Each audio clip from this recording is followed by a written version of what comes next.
Velkommen alle sammen! Today we are looking at some gameplay footage about when Eivor kills Kotve and Odin takes him after he dies. So Odin in the Norse myths, that's not really the one you would meet when you die. You would really have the Valkyries that would be bringing you if you died in battle. Odin was not someone you would meet. You might see him in Valhalla, but yeah, that's about it. But Odin is really the one who you become when you die. Odin, directly translated from Old Norse, can be translated as spirit. Your soul, your thoughts, your mind, your inspiration.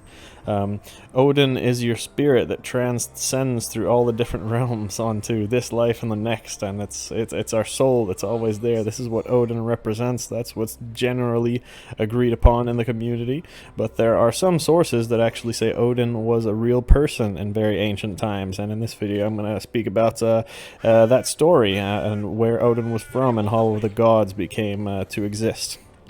So this story is in the Prose Edda, and that's one of the two main works from medieval times on the gods, one of the most reliable ones. And in this story, Odin is actually the great-grandson of King Priam from Troy, right at the time of the Trojan War. So Odin would have been Turkish, or at that time it was called Thracia, where he was born, or so it says in the story. Then it tells how Odin migrated to Germany and how he started spreading his royal godly seed from there. Odin gave birth to many sons, and one of his first sons was Balder, and he was actually, he ruled the Franks. He became king of all the Franks, which was originally a Germanic tribe, but then they of course migrated west and developed into what is now France.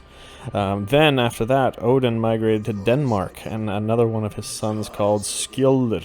He became king of the Danes, and all the Danish kings descend from him over thousands of years. Then Odin moved to Sweden, and there he came across a king that was already ruling there, and his name was Gylfi. And Gylfi was just a poor king.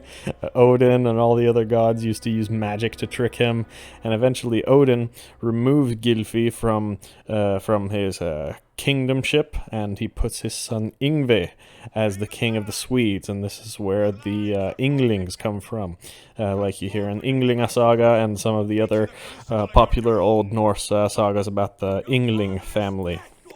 And then, finally, Odin goes over to Norway, and he puts his son Samingr as king there. So this is just one story, of course. It's highly doubtful, of course, that all of this is true. I mean, all of this would have happened more than 3,000 years ago.